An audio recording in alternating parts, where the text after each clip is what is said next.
እና ስለ ክርስቶስ ስቃይና እንግልት ከመሆኑ በፊት ህሊናቸው ቀድሞ መዘጋጀት ነበረበት። እንደ አዲስ ሳይነግራቸው፣ ሳያዘጋጃቸው፣ ሳያስተምራቸው በጸሐፍትና በአይሁድ እጅ ወድቆ መከራ ሲቀበል ቢመለከቱትና ቢያዩት ኖሮ ፍጹም ሰው መሆኑን ነው እንጂ ፍጹም አምላክ መሆኑንም ጭምር ገና ባልጸናና ባልበረታ አስተሳሰብ አይምሯቸው ስተው ተሳስተው እንዳይወድቁ እግዚአብሔር አምላካችን ብዙ ነገሮችን ከመሆናቸው በፊት አስቀድሞ ያሳያቸውና ያመላክታቸው ነበር። የባህርን ነፋስን ሲገስጽ ይመለከቱት ነበረ።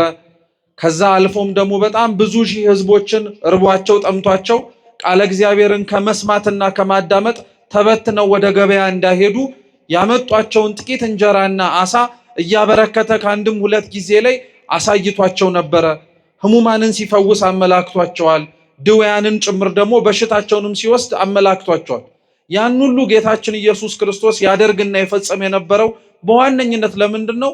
በኋላ ላይ ይሄንን ሁሉ ሲያደርግ የነበረው አምላካቸው፣ መምህራቸው፣ ጌታቸው የሁላችንም ጭምር ጌታ የሆነው ኢየሱስ ክርስቶስ መከራና ችግር ሲቀበል ለእኛም ብሎ ዋጋ ሲከፍል እንዳይጠራጠሩና ልቡናቸው እንዳይናወጽባቸው ስለሚፈለግ ለዛ ነው ቤተክርስቲያናችን ስለ መስቀል በምታወራባቸው በየትኛውም ክፍለ ትምህርቱ 21 ጀምሮ ተጽፎ በሚገኘው አምላካችን መድኃኒታችን ኢየሱስ ክርስቶስ ባስተማረው የመጽሐፍ ቅዱስ ክፍል መነሻ አድርገን የምንማር ይሆናል።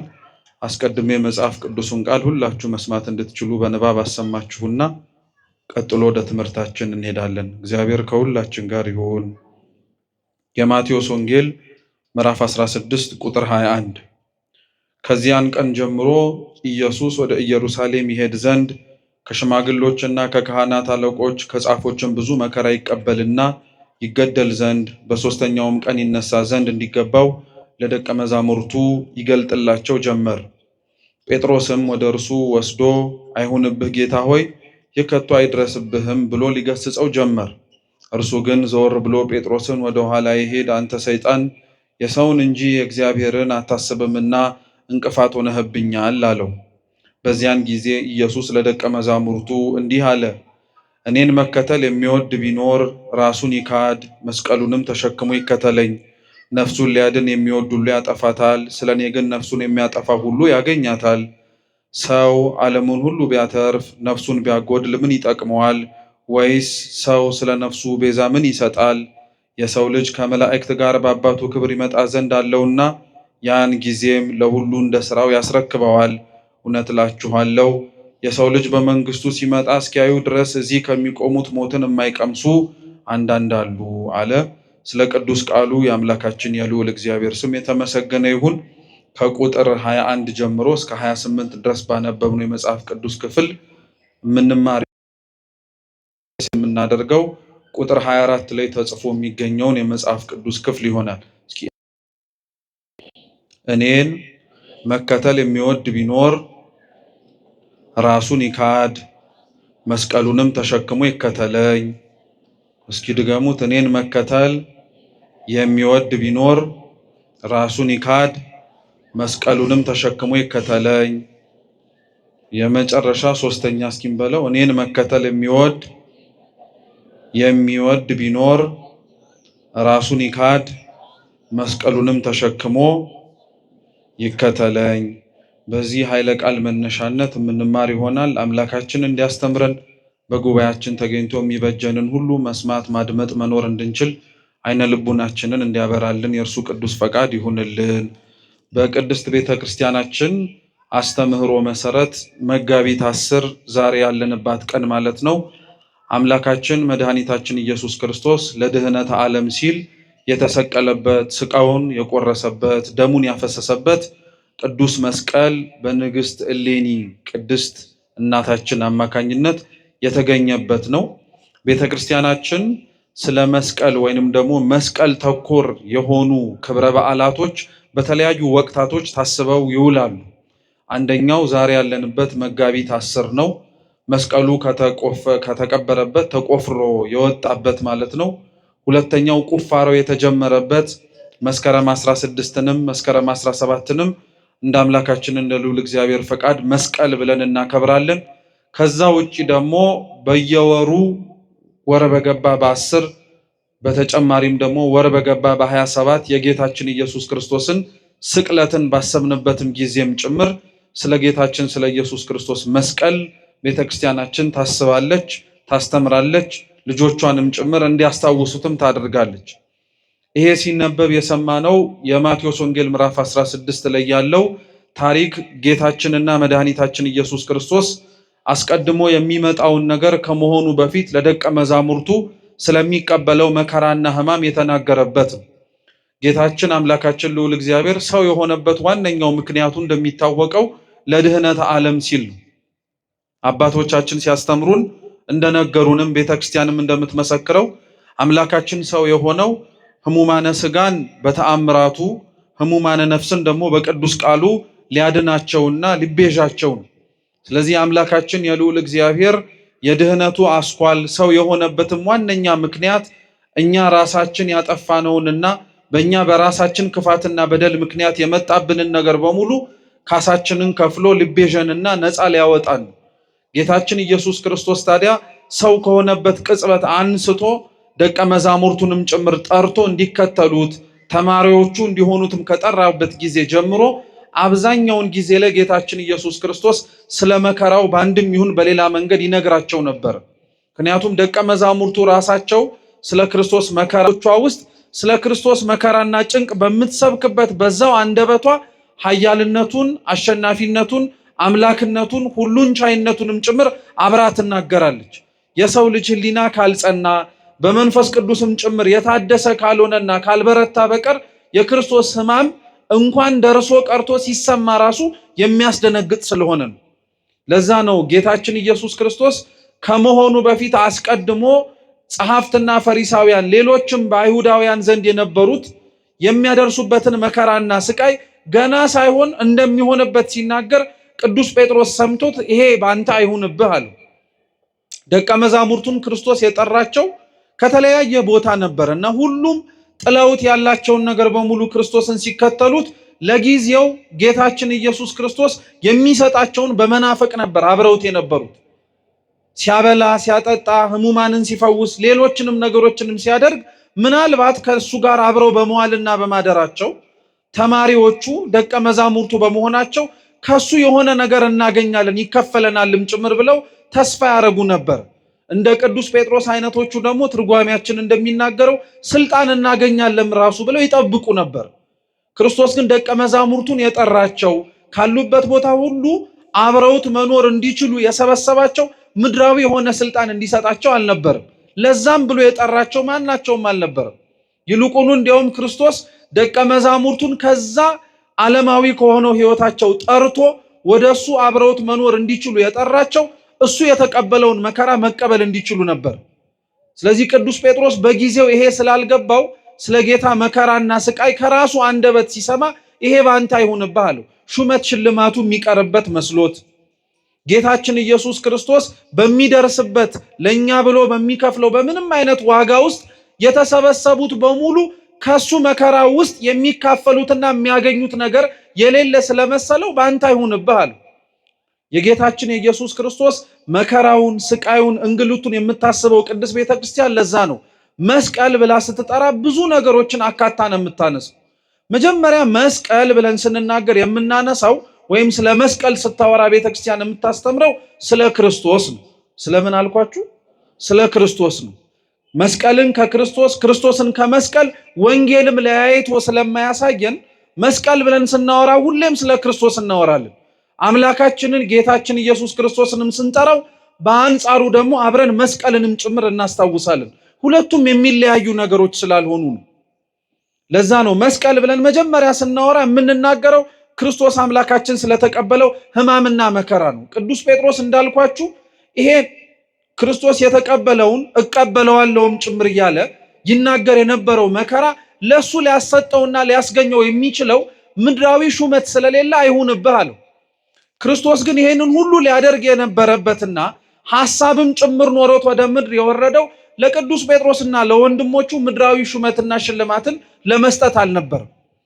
በሱ መከራ በሱ በሚያየውና በሚቀበለው የቤዛነት ስራው በሙሉ በሚባል ደረጃ ለነ ቅዱስ ጴጥሮስ የሚያልፍና ምድራዊ የሆነውን ነገር ሊሰጣቸው ሳይሆን ዘላለማዊ የሆነውን መንግስቱን ሊያወርሳቸው መንገድ ሊያሳያቸው ነበር።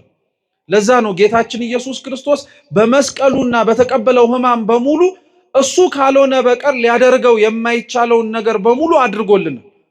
ለዛ ነው አምላካችን ከመሰቀሉ በፊት በመሰቀሉ የምናገኘውን ልክ እንደ ቅዱስ ጴጥሮስ ይሄ አይሁንብህ እንዳንል፣ ልክ እንደ ቅዱስ ጴጥሮስ ባልተሰቀለ እንዳንል በመሰቀሉ የምናገኘውን በረከትና በመሰቀሉ ምክንያት የምናገኘውን እጥፍ ድርብ ጸጋ እንድንረዳው በጣም በብዙ መንገድ አስተምሮናል። የመጀመሪያው እዛው ሐዲስ ኪዳን ላይ አምላካችን ኢየሱስ ክርስቶስ ያስተማረው ትምህርት አለ። ስለመሰቀሉ ሳይሆን በአንጻሩ በስቅለቱ ምክንያት ስለምናገኘው ነገር በንጽጽር ከብሉይ ኪዳን ታሪክ ጋር ያመጣው ያስተማረው ትምህርት አለ። የቅዱስ ዮሐንስ ወንጌል ምዕራፍ 3 ላይ ተጽፎ የሚገኝ ታሪክ ነው። ጌታችን ኢየሱስ ክርስቶስ እስራኤላውያን እግዚአብሔርን በማሳዘናቸውና እሱን በማስከፋታቸው ምክንያት ከደረሰባቸው መቅሰፍቶች መካከል አንዱ የእባብ መነደፍ ነበር። ኦሪት ዘጸአት ምዕራፍ 21 ላይ ያለ ታሪክ ነው።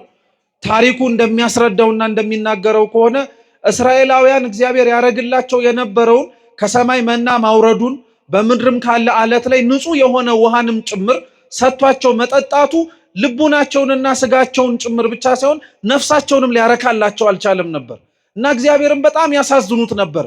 ጣዖት ያመልኩ ነበረ ሲያሻቸው። የሚያበላ የሚያጠጣቸውን እግዚአብሔርን ከድተው በሌላ የክፋትና የኃጢአት ስራ ላይ ይሰማሩበት ነበር።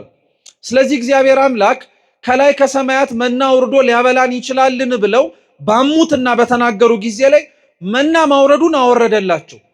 በልተው ጠግበው እንኳን ሳያድሩና በልተው ጠግበውት እንኳን ጣዕሙን ሳያጣጥሙት ግን ወዲያውኑ የሚቀስፍ እባብ ሰደደባቸው።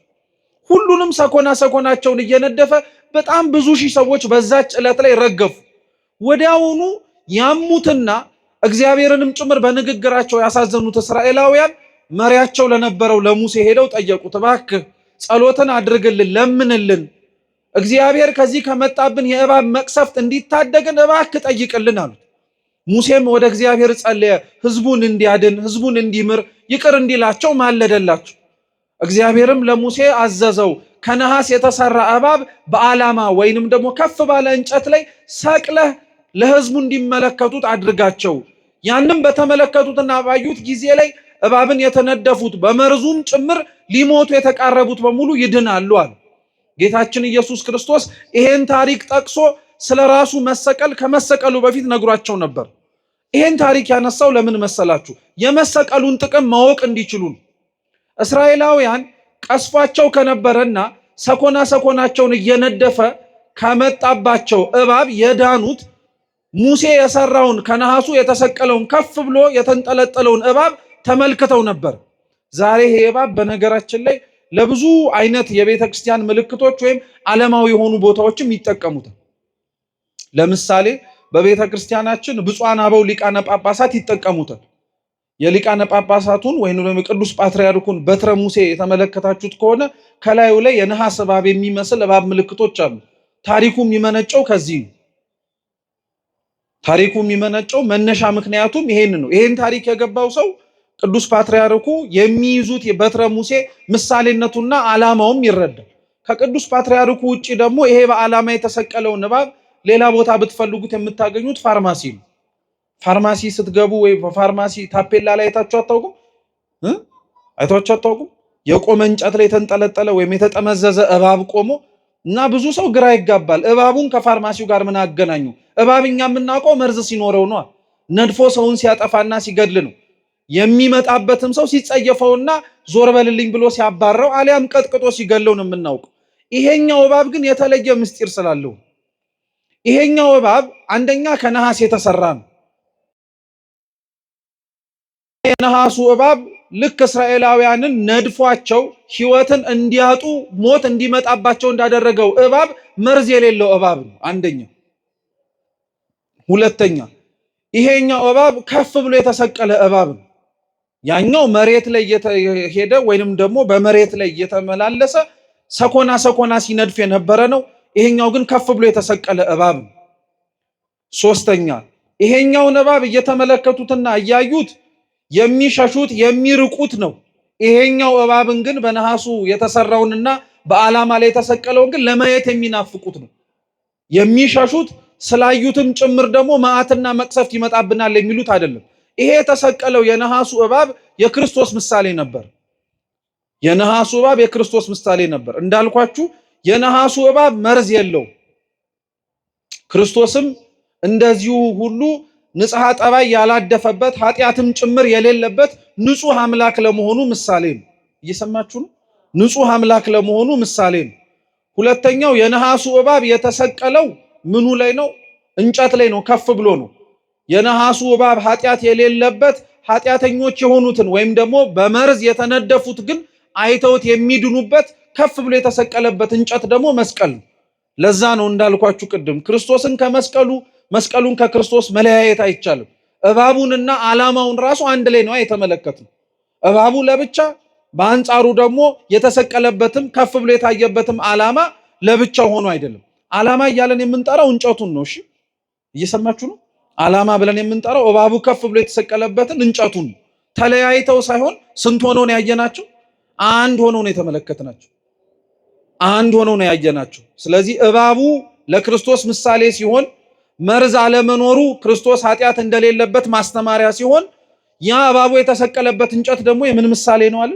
የመስቀሉ ክርስቶስ ከፍ ብሎ የታየበት የመስቀሉ ምሳሌ ነው። ይሄ ብቻ ግን አይደለም። ቅዱስ ጎርጎርዮስ ዘእንዚናዙ ከፍ ብሎ የተሰቀለውን እባብ ይመለከተውና ምን ብሎ ይናገራል? ይሄ እባብ ይላል። እየሰማችሁ ነው?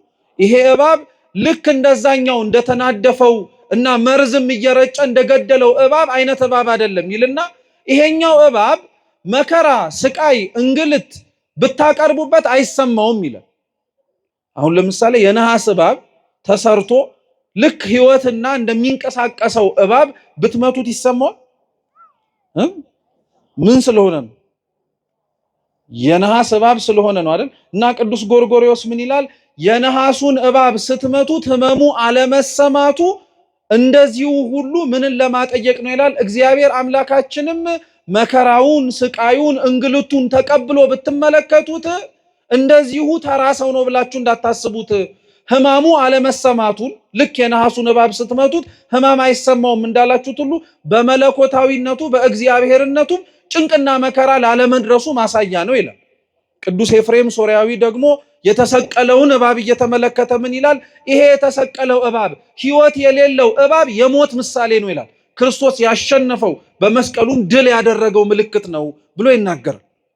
ስለዚህ ክርስቶስ በዛች ቅጽበት ላይ ይሄንን ታሪክ አንስቶ ለህዝቡ ሲናገር የነበረው በመሰቀሉና መከራ በመቀበሉ ምክንያት እኛ ክርስቲያኖች የምናገኘውን በረከት እየነገረን ነበር። አንደኛ ያስጨነቀን እየነደፈም ጭምር ኃጢአት የተባለ መርዙን ሲዘራብን የነበረውን ሰይጣንን አሸነፈልን። አንደኛ። ሁለተኛ ያሸነፈልን ድል ያደረገልን አምላካችን ደግሞ ስለኛ ሲል ከፍ ብሎ ታየልን። ምን ታርጎ ታየልን? ከፍ ተብሎ ታየልን። ስለኛ ሲል ማለት ነው። ስለኛ ሲል ከፍ ብሎ ሌላውን በሙሉ መመልከትና ማየት በሚችልበት ደረጃ ላይ ከፍ ብሎ ተመለከተልን። ክርስቶስ አንደኛ በዚህ ምሳሌ አስረዳችሁ። ከዚህ ምሳሌ ውጪ ስለ ክርስቶስ መስቀል በሌሎች መጽሐፍትም ጭምር የምናገኘውን ጥቅም ደግሞ መጽሐፍ ቅዱሳችን ሲነግረን ለሁለተኛ ምሳሌ አድርገን የምናነሳው ሁለተኛ ነገሥት ምዕራፍ 6 ላይ ያለ ታሪክ ነው። የታሪኩ ባለቤት የኤልያስ ደቀ መዝሙር የነበረው ነብዩ ኤልሳ ነው። ኤልሳ ከደቀ መዛሙርቱ ጋር ወይንም ደግሞ ነቢያት በጥንት ሰብስበው ያስተምሯቸው ከነበሩት ተማሪዎቹ ጋር አብሮ በሚሄድበት ጊዜ ላይ ተማሪዎቹ ምሳር ይዘን ወይንም ደግሞ የምንቆርጥበት መጥረቢያ ይዘን እንጨትም ቆርጠን ማረፊያ የሚሆነንን መቀመጫ የሚሆንብን ስፍራ እንስራ አሉ። ፈቀደላቸው፣ ስሩ አላቸው።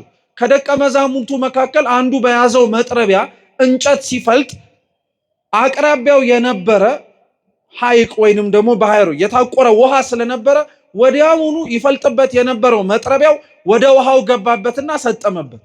ያው መጥረቢያው መስጠሙ ያን ያክል የሚደንቅ ነገር አይደለም። ክብደት ያለው ነገር ስለሆነ ግዴታ ወደ ውሃው ውስጥ መስረግ አለበት፣ መግባት አለበት። ወዲያውኑ ያደቀ መዝሙር ደነገጠና ወደ ኤልሳ ሄዶ ነገረው። የተበደርኩት የራሴ ያልሆነ የሰው መጥረቢያ ነው። እንጨት ልፈልጥ ስል ወደ ውስጥ ገባብኝና አሁን እንዴት ብዬ ላውጣው? ጠፍቶብኛል። ምን እባክህ እርዳኝ ብሎ ለኤልሳ ነገረው። ነብዩ ኤልሳ ምን አደረገ?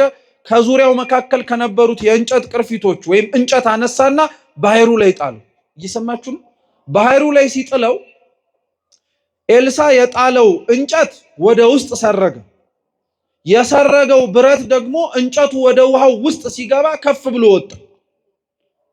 ያም ሰው የጠፋበትን ወይንም ደግሞ ተበድሬው ነበረ ሰው ሊቆጣኝ ይችላል ያለውን መጥረቢያ ተማሪው ይዞት ወጣ። ምን ለማለት ተፈልጎ ነው? በተፈጥሮ ወይንም ደግሞ በምናውቀው መንገድ እኛ የምናውቀው እንጨት ሲንሳፈፍ ነው እንጂ ወደ ውስጥ ሲገባ አይደለም። በተፈጥሮ እኛ የምናውቀው ክብደት ያለው ነገር ልክ እንደ መጥረቢያ ያለ ነገር ወደ ውሃ ሲሰጥም ነው እንጂ ተንሳፎ ወደ ላይ ሲወጣ አናውቅም። የትኛውም ሰው ድንጋይ ሲንሳፈፍ አይቶ አያውቅም። ድንጋይ ጥለ ነው ምን ሲያደርግ ነው የምናውቀው? ወደ ውስጥ ሲገባ ነው የምናውቀው። በዚህ ቅጽበት ላይ ግን እኛ ከምናውቀውና ከለመድነው አዲስ ነገርን እግዚአብሔር አምላክ በነቢያቱ በኩል አደረገ። ምን ሊያስተምረን ፈልጎ መሰላችሁ? ኤልያስ ጥሎ ኤልሳ የጣለው የነበረው እንጨት የጌታ የኢየሱስ ክርስቶስ የመስቀሉ ምሳሌ እንደሆነ ከአባቶቻችን ሐዋርያን አበው መካከል አንዱ ሰማዕቱ ቅዱስ ዮስጢኖስ የሚባል አባት አለ። በረከቱ ለሁላችን ትድረሰን። እሱ ኤልሳ የጣለው እንጨት የክርስቶስ የመስቀሉ ምሳሌ ነው ይላል። በአንጻሩ ደግሞ ተማሪው ሲጠርብበት የነበረው ወይንም ደግሞ ሲፈልጥበት የነበረው መጥረቢያ ደግሞ የሞት ምሳሌ ነው። ሲፈልጥበት የነበረው መጥረቢያ ወደ ውስጥ ገባ ወይንም ደግሞ ሰጠመበት። ልክ ለኤልሳ ያ መስጠሙን መናገሩ ማለት የሰው ልጆች በደረሰብን መከራ ስቃይና እንግልት ሁሉ እግዚአብሔር ያድነን ዘንድ ጮህን። ኤልሳ የተባለው ክርስቶስ ነው። ክርስቶስም መስቀሉን ላከልን ወይም ተሰቀለልን። ባህሩ ላይ ጣለው ማለት ወደ ምድር ወርዶ ተሰቀለ ማለት ነው። የክርስቶስ መስቀል ልክ እንደ ኤልሳ እንጨት ወደ ውስጥ ገባ ማለት የክርስቶስ መስቀል አሸናፊነቱ ወደ ጥልቅ ወደ ተባለ ወደ ሲኦል ወረደ ማለት ነው።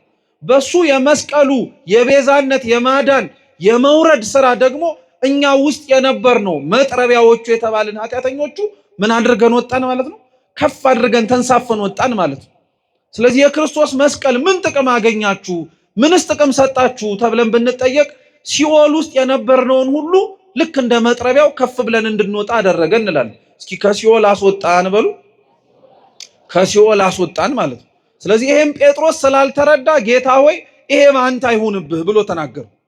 ጌታችን ኢየሱስ ክርስቶስ ግን እንዳልኳችሁ ስለ መስቀሉ ሲናገር፣ ስለ ሕማሙ ሲናገር ጴጥሮስ ያልተረዳው የመጀመሪያው ነገር ቢኖር ሕማሙና እንግልቱ ሊሰጠው የሚችለውን በረከት፣ ሕማሙና እንግልቱን በመከተሉ ምክንያት ሊያገኘው የሚችለውን ረድኤት ስላልተረዳው ነው ይሄን ያልደው። ዛሬም ድረስ በነገራችን ላይ የክርስቶስ መስቀል ያልገባን ሰዎች በጣም ብዙ ሰዎች አሉ።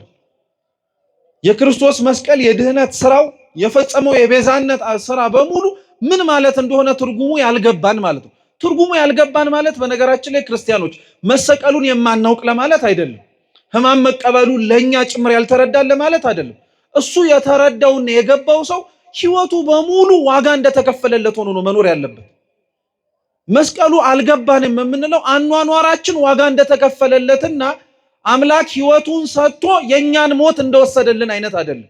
አሁንም ድረስ በኃጢአት በነውር በክፋት በበደል የምንመላለስ ሰዎች ስለሆንን የመስቀሉ ትርጉም ገና አልገባንም። እኛ በዓሉን የምናከብረው በክብረ በዓሉም ጭምር ስለ መስቀል ቤተክርስቲያን መላልሳ የምትሰብክበት ምክንያት መስቀል ትርጉሙ ምልክቱን ከማየት የሚጀምር ይሁን እንጂ ውስጡ ያለው ግን የክርስቶስ ሕማም የሰጠንን ህይወት ያወጣልንንና ያስገኘልንንም ጭምር ነገር መረዳት ላይ ስለሚያተኩር ነው። ለዛ ነው ቅዱስ ጴጥሮስ ይሄ ያልገባውም በክርስቶስ መስቀል ምን እንዳገኘ። ቅዱስ ጴጥሮስ ብቻ አይደለም፣ በእርግጥ ሌሎችም በጊዜው የነበሩት በሙሉ ክርስቶስ ያረገው የነበረው ነገር በሙሉ በጣም ግራ ይገባቸው ነበር። ተመልከቷቸው፣ አይሁድና ፈሪሳውያን ስለ ክርስቶስ መሰቀልና መከራ መቀበል በጣም አድርገው ይናፍቁና ይወዱ የነበሩ ነበሩ። መከራው እነሱን ራሱ እንደሚያድናቸው አላወቁም ነበር። የሱ መከራና ጭንቅ መቀበል ለነሱም የሚሆን አልመሰላቸውም ነበር። እነሱ በመሰቃየቱ በመንገላታቱ መከራ በመቀበሉ በቃ በዛው የሚያበቃና ጉዳዩን ጭምር የሚገባደድ እነሱም ሰላም የሚያገኙ መስሏቸው ነበር። ክርስቶስ ግን ለሚያሰቃዩትና መከራ ለሚያበዙበት ሰዎች ራሱ ሕማሙን ችሎ ይቀበል የነበረበት ምክንያት ከዚህ ካልሆነ በቀር ለነሱ ህይወት የሚሰጥበት መንገድ ስላልነበረ ነው። ይሄ ብቻ አይደለም፣ የክርስቶስን መስቀል ስታስቡ አብራችሁ የተቀበለውን መንገድም ጭምር እንዳትረሱት ክርስቲያኖች። ጌታችን ኢየሱስ ክርስቶስ ከተሰበሰብንባት ከዚህ ከሐሙስ ማታ ምሽት ጀምሮ እስከ ዓርብ ድረስ በቆየበት ቆይታው እያንዳንዱ መንገዱ ምንም አይነት የሰላም መንገድ አልነበረም። በጣም ጭንቅ የበዛበት በጣም መከራም ጭምር ያየለበት ነበር። በአንድም የጉዞ በአንድም የአስተምህሮ ጉዞ ላይ አምላካችን ኢየሱስ ክርስቶስ ደቀ መዛሙርቱ ገመድ ይዘው እሱ ሰይፍ ይዞ በጉልበትና በኃይል ሲያሳምን አላየነውም ነበር። እዚህች ምሽት ላይ ግን አይሁድና ሊቃነ ካህናት የላኳቸው ወታደሮች ግን ሰይፍ ይዞ የማያውቀውን ክርስቶስ ሰይፍ ይዘው ነበር ለመያዝ የመጡት። ገመድ ይዞ ያላዩትን አምላካቸውን እነሱ ግን አንገቱ ውስጥ ገመድ አስገብተው እየሳቡ እንደ ከብት ነው የወሰዱት። መውሰድ ብቻ አይደለም፣ በፊት ለፊቱም በጀርባውም እየጣሉ ነበር የወሰዱት። ያ ብቻ አይደለም፣ ፍርድ በማይደረግበት ፍርድ ቤትም ጭምር ተሰብስቦ የአይሁድ ሸንጎ ምንም አይነት ምክር በማይፈጽምበት በማታው ክፍለ ጊዜ ነበረ ክርስቶስ ሲከሰስ የነበረው። በየትኛውም የዓለም ስርዓት ይሄን ማንም ሰው ያውቋል። በማታ የሚከፈት ፍርድ ቤት አለ? የለም። በማታ ተሰብስቦ ምክር ተመክሮበት ውሳኔ የሚሰጥበት ፍርድ ቤት የለም። ለክርስቶስ ግን ሲሆን ያንን አድርገውታል አይሁድ። ይሄንንም ችሏል። ዝምን ያላቸው በዛም ቦታ ላይ አቁመውት ሐናና ቀያፋ ከፊት ለፊቱ ቆመው ሲፈርዱበት ሲመረምሩት ስህተትን እናገኛለን ብለው ከንግግሩ ከትምህርቱ ከተግባራቱ ሲያወሩት ክርስቶስ ምንም አላለም። ዝምታው ራሱ በቂ መልስ ነበረ። እነሱ ግን ሊረዱት አልቻሉለትም ነበር። ያም ብቻ አይደለም፣ በወዳጆቹ አብሮ ደግሞ ሰው ሆኖ ሊያድናቸው በተመላለሰ በህዝቡ መካከል ብቻ ሳይሆን አሳልፈውም ጭምር ለማያውቁት እኮ ለሮማውያን ሰጥተውታል ክርስቶስን። በእነሱም ፊት ተመርምሯል፣ ያኔም ዝም ብሏል። አንድ ሰው ከመሰቀሉ ወይም ደግሞ የሚሰቀል ከሆነ አይገረፍም፣ የሚገረፍም ከሆነ አይሰቀልም። ክርስቶስን ገርፈው ነው የሰቀሉት። ፍርድን አጉድለውበታል። በማታ መመርመር አይቻልም ብያቸዋለሁ። ተሰቅሎ መገረፍ ተገርፎ መሰቀል የሚባል ነገር አልነበርም። እሱን ግን ይሄንንም አድርገውበታል። ይሄንን ሁሉ መከራ፣ ይሄንን ሁሉ ጭንቅ፣ ይሄንን ሁሉ ስቃይ ሲታገስና ዝም ብሎ አምላካችን ሲቀበለው የነበረው ከነሱ ከሚወርድበት ከጅራፉ ከነሱ ከጎነጎኑትና ራሱ ላይ ከጣሉበት ከሾህ አክሊሉ በላይ ጥልቅ ሆኖ ይሰማውና ያመው የነበረው የኛ ፍቅር ስለነበረ ሌላ ምንም ነገር ኖርበት አይደለም። ያን ሁሉ መከራ ዝም ብሎ የታገሰው እኛን ስለሚወደን ብቻ ነው። እንዲህ ያለ የመውደድ እንዲህ ያለ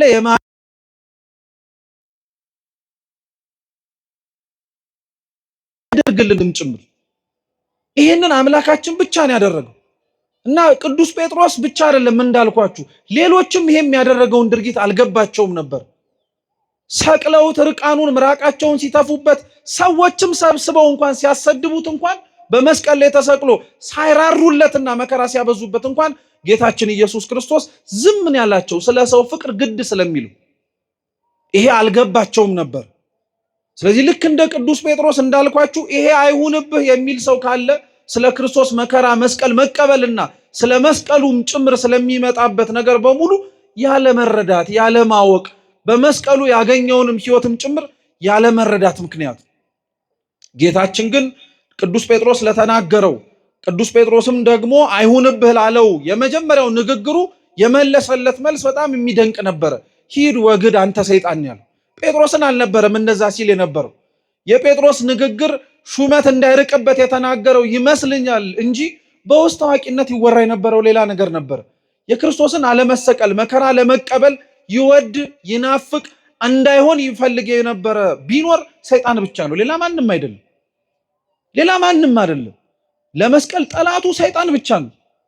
ለመስቀል ጠላቱ ዲያብሎስ ብቻ ነው። እና የሱ የግብር ልጆች የሆኑት ስራውን የሚመስሉት በሙሉ መስቀልን አይወዱትም። ሌላው በሙሉ ግን መስቀልን ሲያየው የሚያየው የሞተውን አምላኩን ብቻ አይደለም፣ ሕይወት የሰጠውንም ጌታውንም ጭምር። ዛሬ መስቀልን ስናየው የምናለቅሰው ለቅሶ እውነት ነው፣ ጌታ የተቀበለውን ሕማም በማሰብ በማስታወስ ነው።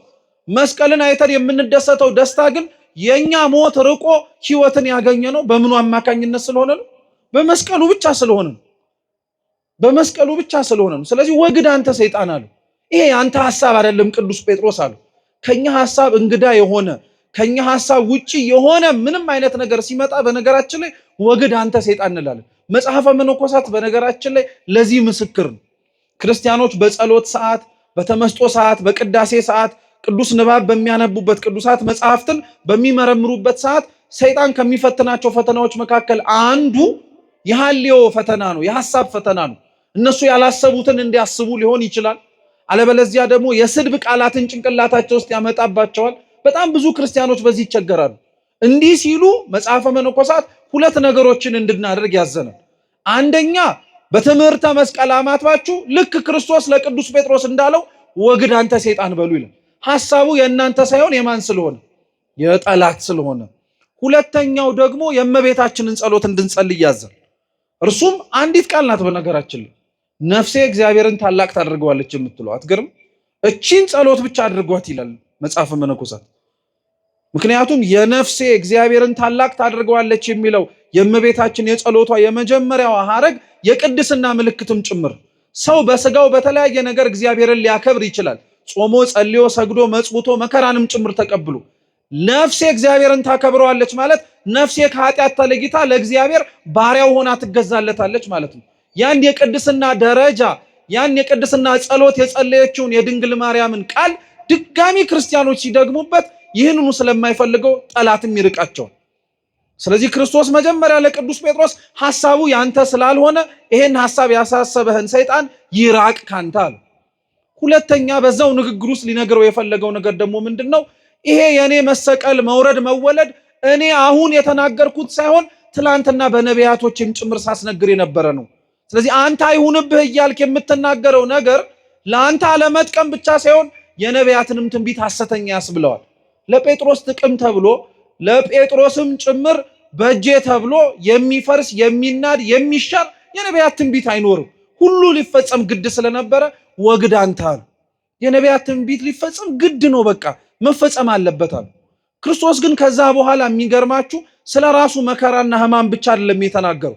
ቀጠለና መስቀል ያለውን ሁለተኛውን ትርጉም ተናገረ።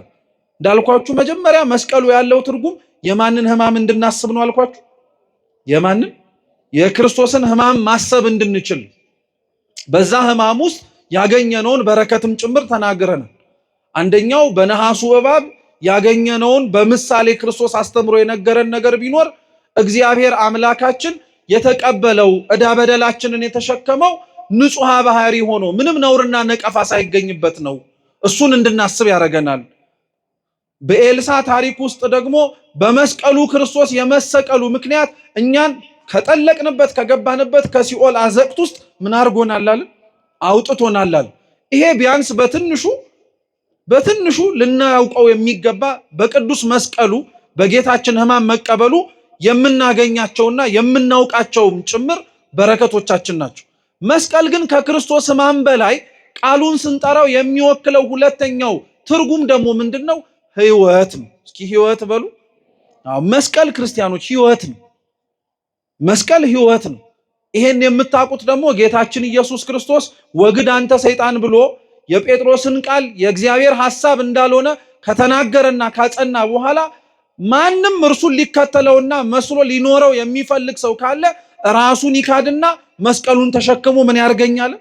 ይከተለኛል። ይሄ ሕይወት እኮ ነው። በቃ ሕይወት ነው። ክርስቶስ በመስቀሉ የተጓዘውን የድህነት ጉዞ ክርስቲያኖች ደግሞ ያንኑ የመስቀል ጉዞ እግዚአብሔርን ለማግኘት ሲሉ ይጓዙታል። ይሄ የመስቀል ጉዞ የመቻል፣ ይሄ የመስቀል ጉዞ መከራን የመቀበል፣ ይሄ የመስቀል ጉዞ የመቻልና የመከራ መቀበል ብቻ ሳይሆን የአሸናፊነትም ጭምር ነው። ክርስቶስ ላላወቁትና ላልተረዱት ሰዎች በሙሉ በዛች በዕለተ ዓርብ የከፈለው ዋጋ በሙሉ ከሩቅ ሆኖ ለሚመለከተው ሰው ሽንፈት ነው የሚመስለው። አምላክ ሆኖ ሲገረፍ ማየት፣ ሁሉን ቻይ ሆኖ በያዙት በፍጡራን እጆች ተጨምቆ ሲያዝ መመልከት፣ ሁሉ በደጁ ያለ አምላክ ራሱን እጆቹን ዘርግቶ እርቃኑን በመስቀል ላይ ሆኖ ሲታይ ላላወቁት ክርስቶስን ይሄ ሽንፈት ነው። እስካሁን እስከዚህ ቅጽበት ነው የምላችሁ በዓለም ላይ ያሉ የተለያዩ ሰዎች የክርስቶስን መስቀል ይዘባበቱበታል። በደንብ አድርገው ነው የሚዘባበቱበት። አምላክ ከሆነ ለምን ይሄን ተቀበለ? ጌታስ ከሆነ ይሄንን በመቀበሉ እናንተስ ራሳችሁ ከምትኮሩ ይልቅ ለምን አትሸማቀቁም ይላል። በፍጹም በክርስቶስ በእንደዚህ አይነት ነገሩ ክርስቲያኖች አናፍርም፣ አንሸማቀቅም። ልክ እንዲያውም እንደ ሐዋርያው እንደ ቅዱስ ጳውሎስ ስንል የምንለው ምን መሰላችሁ? እኛ ግን የተሰቀለውን ክርስቶስ እንሰብካለን እንምል። እኛ ግን እስኪ በሉ ምን ያደረገውን ክርስቶስ እንሰብካለን? አዎ የተወለደውን አላልንም። አይገርማችሁም? ቅዱስ ጳውሎስ የተወለደ ክርስቶስ እኮ መስበክ እንችላለን። ተወልዷል። የተጠመቀውን ክርስቶስን መስበክ እንችላለን። ተጠምቋል። እንጀራ ሲያበረክት የነበረውንም ክርስቶስ መስበክ እንችላለን። እኛም የምንሰብከው ግን የተሰቀለውን ነው። ስቅለት ለአይሁዳውያን ሳይሆን ለሮማውያን የነውር የኃጢአተኛ የሚቀበለው የመከራ ጥግ ነው። ለራሳቸው ዜጎች እንኳን ሮማውያን እውነቴን እንምላችሁ የመስቀል ቅጣት አይቀጡ። ይሄን ምሳሌ በአንድ ማስረገጥ እንችላለን። ሐምሌ 5 የምናከብረው የቅዱሳን ብርሃናት ዓለም ጴጥሮስ ወጳውሎስ ዓመታዊ ክብረ በዓል አለ። የሐዋርያቱ በረከት ለሁላችን ይድረሰን። ታስታውሱ ከሆነ ቅዱስ ጳውሎስ በአባቱ ዜግነቱ ሮማዊ በመሆኑ የክርስቶስን ወንጌል ሰብኮ በመገኘቱ ተሰቅሎ እንኳን አልተገደለም። ራሱን በሰይፍ እንዲቆረጥ ነው የተደረገው። የሮማዊ ዜግነት የሌለው ቅዱስ ጴጥሮስ ግን ተዘቅዝቆ እንዲሰቀል ነው የተደረገው። ለክርስቲያኖች ክርስቶስን መስበክ ክብራቸው ሲሆን ላልገባቸው አሕዛብ ግን ይሄንን ሰብከው መገኘታቸው የሚያሰቅላቸው፣ የሚያስፈርድባቸው፣ የሚያስፌዝባቸውም ነበር። ስለዚህ ቅዱስ ጳውሎስ እኛ እናንተ እንደምታስቡት በክርስቶስ መሰቀል፣ መከራ መቀበል፣ እርቃኑን ሆኖ በመስቀል ላይ በመታየት አናፍርም፣ አንሸማቀቅም፣ ራሳችንንም ዝቅ አናረግም። እንዲያውም እልህ እንዲገባችሁ ሳይሆን ትርጉሙ እንዲሰርጻችሁ ስለምንፈልግ እኛ ግን የምንሰብከው ምን ያደረገውን ክርስቶስ ነው አለ? የተሰቀለውን ክርስቶስ ነው አለ። የተሰቀለው ክርስቶስ አያሳፍርም። ብዙ ነገር ነው ያደረገው። ያ የተሰቀለው ክርስቶስ እርቃኑን የሆነው ለኛ የብርሃን ልብስ ለማልበስ። ያ የተሰቀለው ክርስቶስ አጥንቱ እስኪታይ ድረስ የተቀበለው መከራ፣ የተቀበለው ግርፋት እኛ እንደ አጥንቱ ንጽህናን ገንዘብ ማድረግ እንድንችል ነው። ቅዱስ ኤፍሬም ሶርያዊ በጣም የሚገርም ቃል ያስተምራል። ምን ይላል መሰላችሁ? ጌታ ክርስቶስ የተሰቀለበት መስቀሉም ጭምር የተተከለበት ቦታ የአዳም አጽም ያለበት ቦታ ነው ይላሉ አባቶቻችን በትውፊትም። ለዛ ነው የክርስቶስን መስቀል አይታችሁት ከሆነ ከስነ ስቅለቱ በታች አጥንት ነገር አለ አይደለ? ወይም የሰው ራስ የአዳም ራስ ነው ይላሉ። እና በጣም ነው የሚገርመው። ቅዱስ ኤፍሬም ምን ይላል መሰላችሁ? ክርስቶስ በዛች ቅጽበት ላይ ራሱ ልክ እንደተወጠረ ብራና አጥንቶቹ ጉልህ ሆነው እየታዩ በተሰቀለበት በዛ የቀራኒው አደባባይ ላይ አዳም ቢያየው ምን ይል ነበር ብሎ ይመሰጣል ቅዱስ ኤፍሬም። እና አዳም ቢያየው ኖሮ ምን እንደሚል ይላል መሰላችሁ ቅዱስ ኤፍሬም? ይህች አጥንት ከአጥንቴ ናት ይላል። አይገርማችሁ? አዳም ይሄንን ያለው ለሔዋን እኮ ነው። ሔዋን ከጎኑ ተፈጥራ ሲመለከታት ይቺ ስጋ ከስጋዬ ናት፣ እቺ አጥንትም ከአጥንቴ ናት አለና ስሟ ሔዋን ይባላል። በዛች ቅጽበት ላይ ክርስቶስንም ቀና ብሎ የሚያየው አዳም በአጥንቱ ላይ ተሰቅሎ ሲመለከተው ሊል የሚችለው አለ ቅዱስ ኤፍሬም ይቺ አጥንት ከአጥንቴ ናት አለ። እቺም ስጋ ከስጋዬ ናት። እኔ ያሳደፍኩት ነውር ያስነቀፍኩት ሳይሆን ቀድሞውኑ ሳይፈርስ ሳይበሰብስ በገነት ውስጥ በቅድስና ያጌጠውን ከእመቤታችን የተነሳው ስጋዬ ናት ብሎ ይመሰክር ነበር ይላል።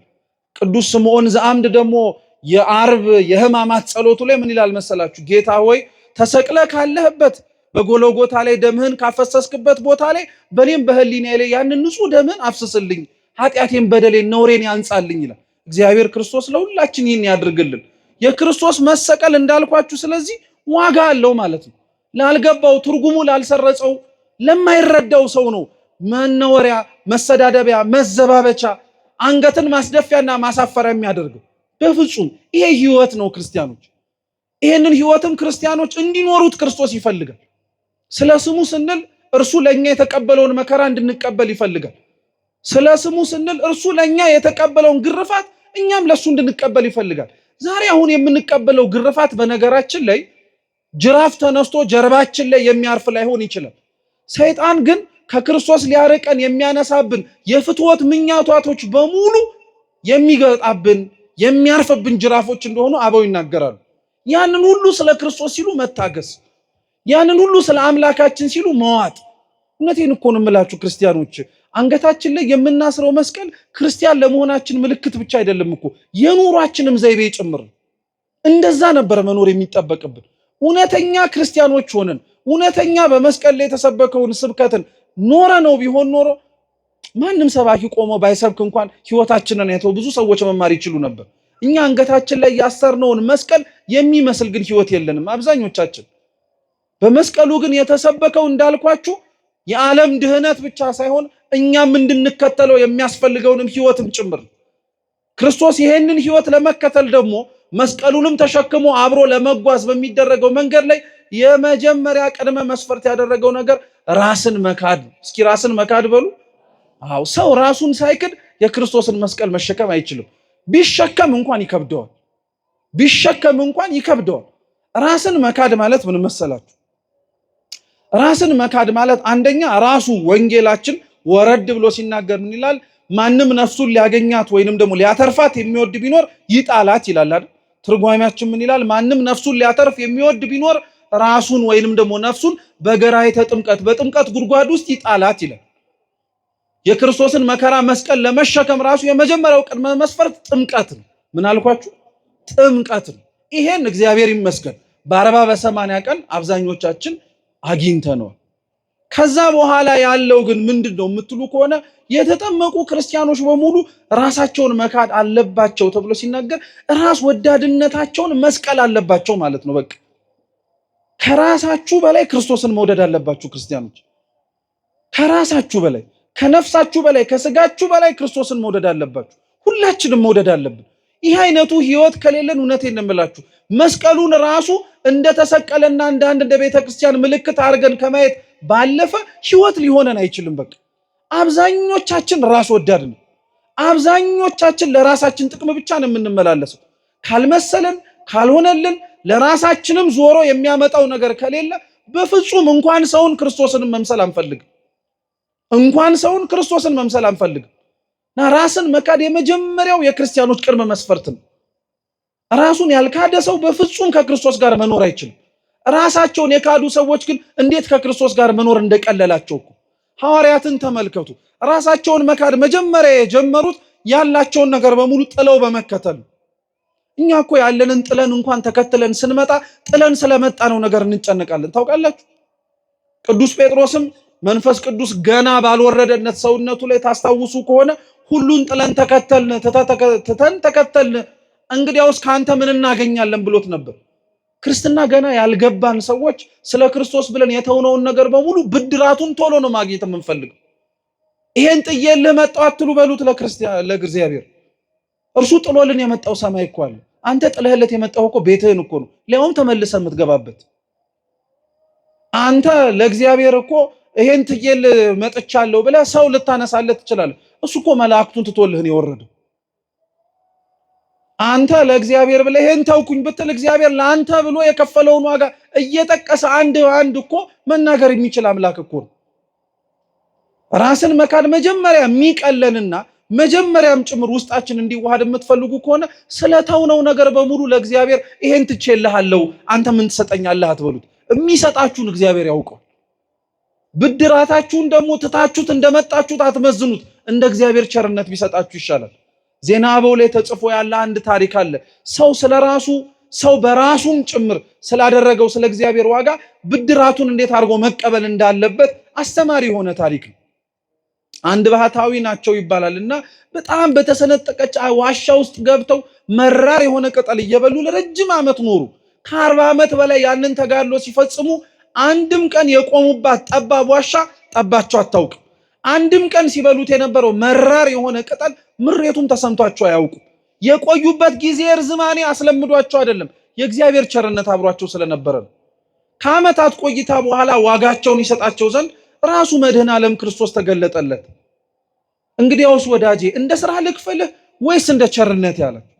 ስራቸው የ40 ዓመት ተጋድሎ ነው። የተዉትን ነገር አሰቡት። ዋጋ ከፍለው ሲመጸውቱ ዋጋ ከፍለው ሲያደርጉ የነበሩትን ተጋድሎ በሙሉ አሰቡት። መከራ መስቀሉን ለመሸከም ራሳቸውን የካዱበትን መጠንም ጭምር በደንብ አድርገው አውጠነጠሉት። እንደ ስራዬ ከፈለኝ አሉት ለእግዚአብሔር። እንግዲያውስ ይሁንልህ እንዳፈ ያርገዋል። ወዲያውኑ ያንን ከእግዚአብሔር ቃል ሰምተው ተመልሰው ከወጡበት ዋሻ ከዛች ከተሰነጠቀች አለት ልግባ ስትሉ ወይም ሲሉ ወዲያውኑ ጥበቱ ታወቃቸው። የሚበሉበት ሰዓት ደርሶ ደግሞ ያንን መራር የሆነውን ቅጠል ጣፍጦ የሚበሉት የነበረውን ሲያስቀምጡት ከመላሳቸው ምሬቱ ታወቃቸው። በጣም ደነገጡ። ለካ ጠባቡን ሰፊ መራሩንም ጣፋጭ አድርጎ ያኖራቸው የሥራቸው ቆይታ ሳይሆን የማንቸርነት ነው።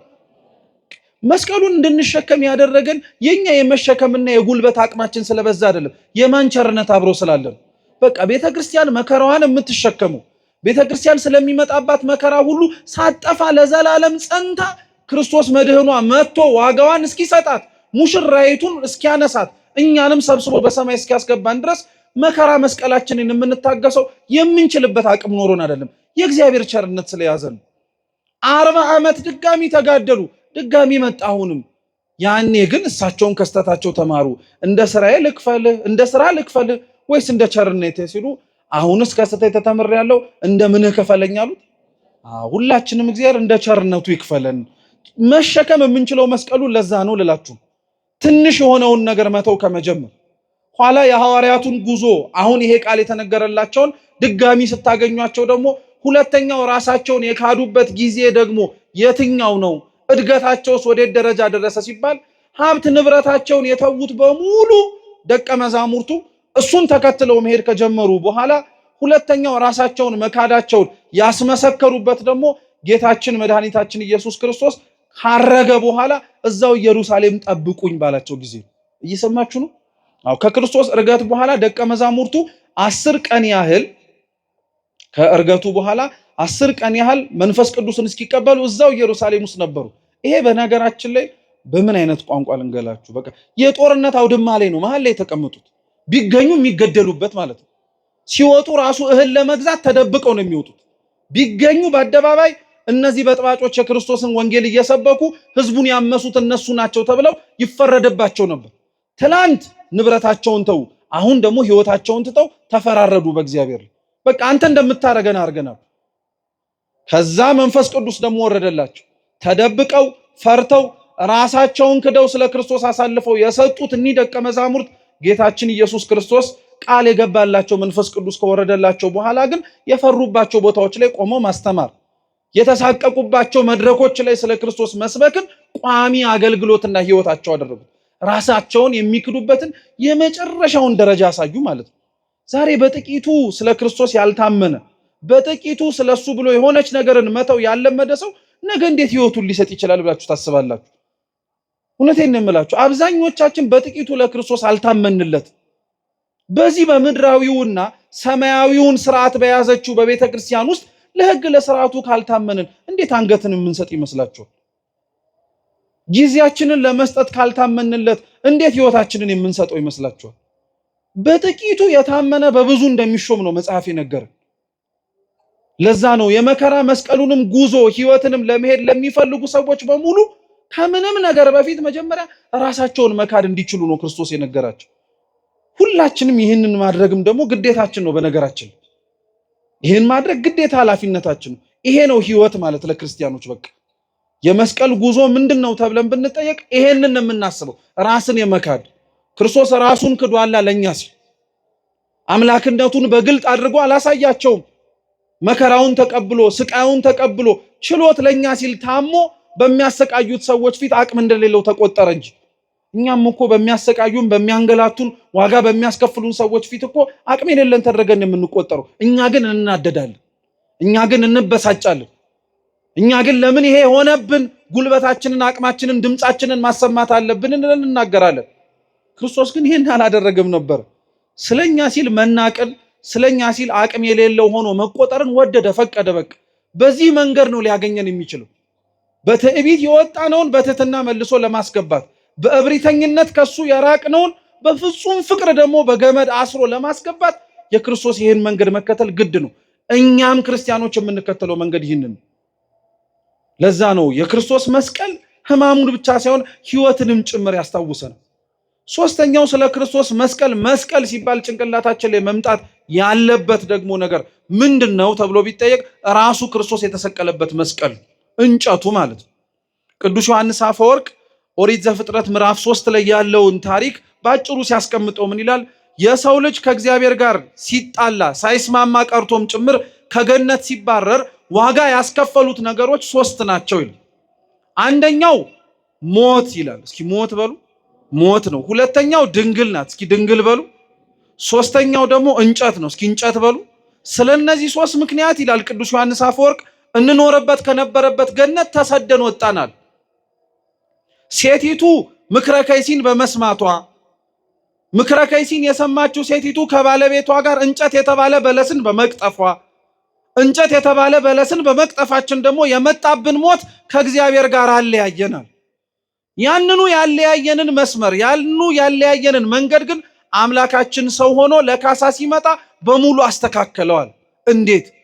የሴቲቱን ድንግልናዋን የጆሮዋን ያሳጣትን ምክረ ከይሲን ሰምታንም ጭምር ለመውደቅ ምክንያት የሆነችንን በሷ ፋንታ እመቤታችንን አቆመልን። ሔዋን የከይሲውን ወይም የሰይጣንን ምክር ሰምታ ለኛ መውደቅ ምክንያት እንደሆነች ሁሉ ዛሬ የሐዲስ ኪዳኒቱ ሔዋን ዳግሚት ተብላ የምትጠራ ድንግል ማርያም የሰማችው ምክር በእባብ ቆዳ ውስጥ ተደብቆ ያለውን የሰይጣንን ሳይሆን ከእግዚአብሔር ተልኮ በስድስተኛው ወር ከፊት ለፊቷ ገብቶ የቆመውን የእግዚአብሔር መልአክ የቅዱስ ገብርኤልን ያቺኛዋ የመጀመሪያይቱ ሔዋን በሰማችው ምክር ወደ ምድር ወረድን። ሁለተኛይቱ ዳግሚት ሔዋን በሰማችው ምክር ደግሞ ድጋሚ ተመልሰን ወደ ሰማይ ለመውጣት መንገድ ተከፈተልን። ስለዚህ የሴቲቱን በሴት የሰማችውን ምክር በሌላ ምክር ለወጠ። የወደቅንበትን እንጨት ደግሞ መልሶ በሌላ እንጨት ለወጠው። እርሱም ደግሞ ምንድነው? በልተን ቀጥፈን የጣለንን ዕፀ በለስን ስናስታውሰው ዛሬ ደግሞ በልተን ቀጥፈን ስጋውን ደሙን የቆረሰበትን መስቀልን ተካልንና እሱን እንድናስታውስ አደረገ። ከዚህ ቦታ ላይ ከዚህ ቤተ መቅደስ ላይ ተተክሎ ሁሌም የማይነጥፈው ሁሌም የማይቀደው ሁሌም ጭምር ደግሞ የማይታጣው የጌታችን የኢየሱስ ክርስቶስ የቅዱስ ስጋው የክቡር ደሙ ፍሬ የመስቀል የበረከት ፍሬ። መስቀልን ስናይ እሱም ትዝ ሊለን ያስፈልጋል ክርስቲያኖች። መስቀልን ስናይ እሱም ትዝ ሊለን ያስፈልጋል። ይሄ መስቀል ተመልሰን ወደ ሰማይ የወጣንበት መሰላል። ያዕቆብ ተኝቶ ያየው መሰላል ጫፉ ላይ እግዚአብሔር ነበር የነበረው። እኛስ መስቀሉን ስንመለከት እላዩ ላይ የምንመለከተው ማንን? ክርስቶስን እኮ ነው። መስዋዕት ሆኖ እንደ በግ ቆሞ የዮሐንስ ራእይ ምዕራፍ 5 ላይ ሲናገር ባለራእዩ ቅዱስ ዮሐንስ ምን ብሎ ይናገራል? በጉንም የታረደውንም ቆሞ አየሁት ይላል። የታረደው በግ ለዓለም ድህነትም ሲል የወረደው የእግዚአብሔር በግ ተብሎ የሚጠራው ክርስቶስ ነው። በግ ስለሆነ ነው በበረት የተወለደው። በግ ስለሆነ ነው በቤተ ሳይዳ በበጎች መጠመቂያ በበጎች መናኸሪያ አካባቢ የተመላለሰው ክርስቶስ። በግ ስለሆነ ነው ንጹህ መስዋዕት ሆኖ ራሱን ያቀረበው። ያንን መስቀል ስናይ ግን በግ መስዋዕት ብቻ አይደለም የምናየው፣ ሊቀ ካህንም እናያለን። እንደ ኦሪቱ ስርዓት ከሆነ ሊቀ ካህን በዓመቱ ለሚያቀርበው የስርየት መስዋዕት ሲል እጆቹን ይዘረጋ ነበረ። ክርስቶስ ሲሰቀል ምኖቹን ዘርግቶ ነው? እጆቹን ዘርግቶ የራቅነውን እኛን ሊሰበስበን ህዝብ አሕዛብ የሆነውን ሰብስቦ አንድ ሊያደርገን እንደ ሊቀ ካህንነቱ ደግሞ ራሱ መስዋዕት ነውና መስዋዕቱን ሊያሳርግ። ስለዚህ መስቀሉን ስናየው አሁንም እንዳልኳችሁ ነው።